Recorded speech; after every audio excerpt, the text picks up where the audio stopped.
Good morning dear students.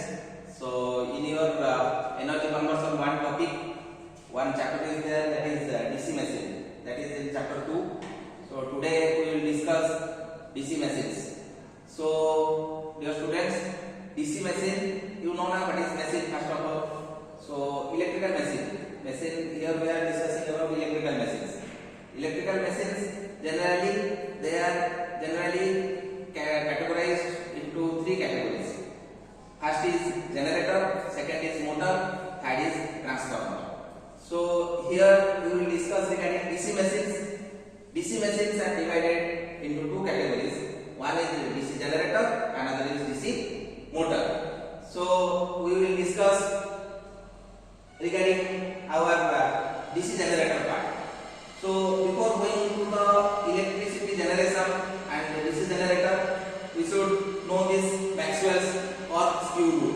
That means generally in electrical machines we are using the magnet, that is electromagnet. Electromagnet means when current will flow to a conductor or coil or winding, then magnetic field will be created across the conductor of the coil, and the direction of the magnetic field can be found out by this rule, that is Maxwell's curve skew rule. That means like a screw, when the screw will make it tight, then we are rotating it in clockwise direction, and when we are losing it or opening the screw, at that time we are making it in rotating it in anti-clockwise direction. So the direction of the rotation of our screwdriver, that is the direction of the flux. That is also that is another rule, that is right hand thumb rule. That means if the thumb represents the direction of current, the fingers will represent the direction of flux. This is right hand thumb rule. Both the rules are same. Similarly for DC generator, here I am telling you the general rules, but they are which will be applicable for the DC machines.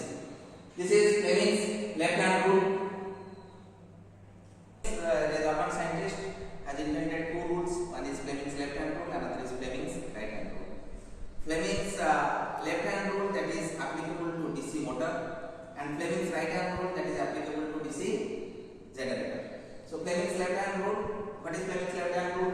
Here you see in the figure, you can see here I have represented my fingers like this. If you will stretch our middle finger, forefinger and thumb in such a way that they are perpendicular with each other, then if this middle finger gives the direction of the current and this forefinger gives the direction of the magnetic field, then this thumb will give the direction of the force. This is Fleming's left hand rule. Then Fleming's right hand rule, left hand rule, this is the explanation. We will move to the Fleming's right hand rule. Fleming's right hand rule, it is applicable to DC generator. DC generator, that means Fleming's right hand rule, also same as Fleming's left hand rule. That means if we will stretch our thumb, forefinger and middle finger in such a way that they all are perpendicular with each other, then if the thumb represents the direction of force and forefinger represents the direction of magnetic field, then this middle finger will give the direction of the current, that means induced EMF. So in both the cases, Fleming's left hand rule, Fleming's right hand rule. If we will discuss Fleming's left hand rule, right hand rule, the fingers represents the direction of the same quantity in both the cases, but only the difference is in case of motor, Fleming's left hand rule, we have the current and the flux and we are finding the force. But in case of Fleming's right hand rule, we have the force and magnetic field and we are getting the current. So both are same, only it is right hand, left hand. Right hand is applicable to DC generator, left hand is applicable to DC motor. Next, these are the explanation of Fleming's right hand rule. We will move to the next thing.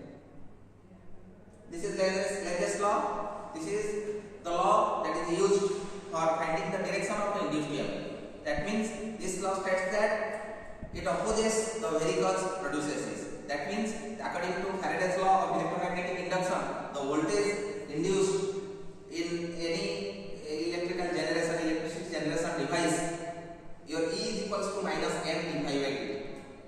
E is equals to minus m d phi by dt. So this E is equals to minus m d phi by dt. What is this? N stands for the number of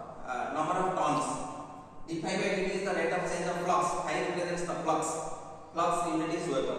Rate of change of flux with respect to time. So this minus sign is due to this Lenz's law. This minus sign is due to Lenz's law. That means it opposes the varicals. E is produced due to the rate of change of flux and it opposes it. It opposes the varicals, produces it. That's why this minus sign is there and this is Lenz's law. So we'll move to the next. We'll start the DC generator. So what are the laws I have told today? Here Manas, you tell what are the laws I told you today. So I told you 4 laws. First is I told you what is your screw rule, right hand thumb rule, that is used for finding the direction of magnetic flux. Second is Fleming's left hand rule, I told you, that is applicable to DC motor. Then Fleming's right hand rule, I told you, that is applicable to DC generator. And the last part, just previous I told you, Lenz's law, that is applicable for finding the direction of the induced EMF. So these are the things, laws